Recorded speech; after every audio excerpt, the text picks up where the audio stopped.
بسم اللہ الرحمن الرحیم۔ السلام علیکم۔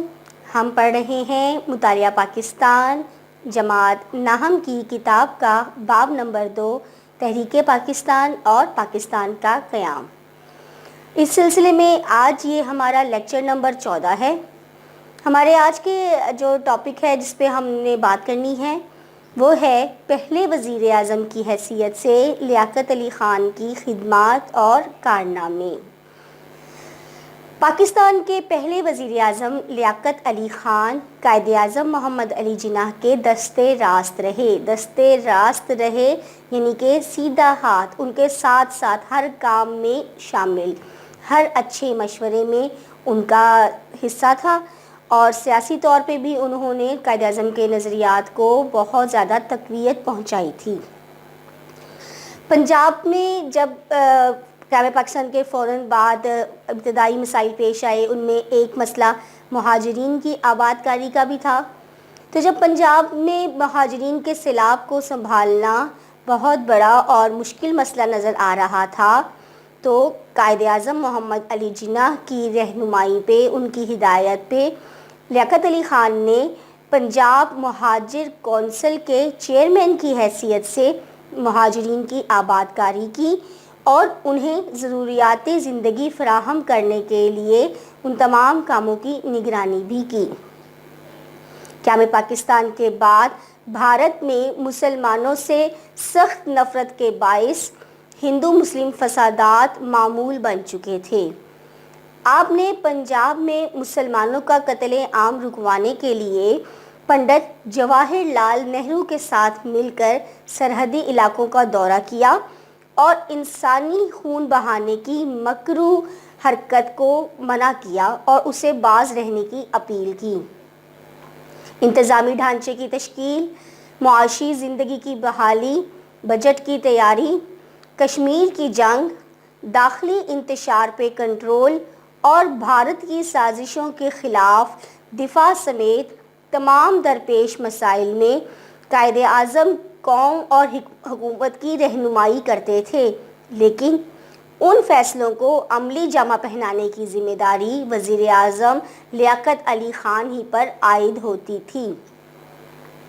قائد اعظم محمد علی جناح کی وفات کے بعد جب قوم کے حوصلے پست ہو رہے تھے اور بھارتی قیادت مسلسل پاکستان کے خلاف سازشیں کر رہی تھی، تو ایسے میں لیاقت علی خان ہی تھے جو قوم کے ترجمان اور قائد تھے۔ لیاقت علی خان کے عہد حکومت میں معاشی ترقی کے لیے بھرپور جدوجہد کی گئی اور عوام کو پاکستانی مصنوعات کے فروغ کی ترغیب بھی دی جانی شروع ہو گئی۔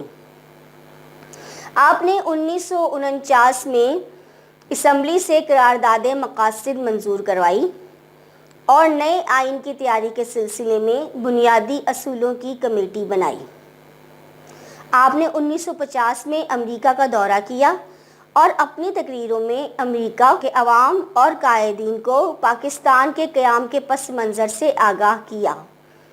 آپ نے امریکی قیادت کو پاکستان کی دفاعی ضروریات کو پورا کرنے کے لیے آمادہ کرنے کی بھرپور کوشش بھی کی۔ لیاقت علی خان کی خارجہ پالیسی میں اسلامی ممالک کے ساتھ تعلقات بہتر بنانے پر خوشگوار تعلقات قائم کرنے کو بہت زیادہ بنیادی اہمیت حاصل تھی۔ شاہ ایران نے پاکستان کا دورہ کیا تو دونوں رہنماؤں نے مشترکہ پالیسی اختیار کرنے کے لیے مذاکرات کیے۔ 1951 کے وسط میں جب بھارت کی فوجیں پاکستانی سرحد پہ جمع ہوئیں تو ملک میں ایک غیر یقینی صورتحال پیدا ہو گئی۔ آپ نے قوم کا حوصلہ بلند کرنے اور اس خطرے سے آگاہ کرنے کے لیے ملک گیر دورہ کیا، کہ سارے ملک کے دورے کیے اور عوام کو آگاہ کیا کہ وہ اپنے حوصلوں کو مضبوط رکھیں، قیادت ان کے ساتھ ہے۔ لیکن ان کا انجام بہت افسوسناک ہوا۔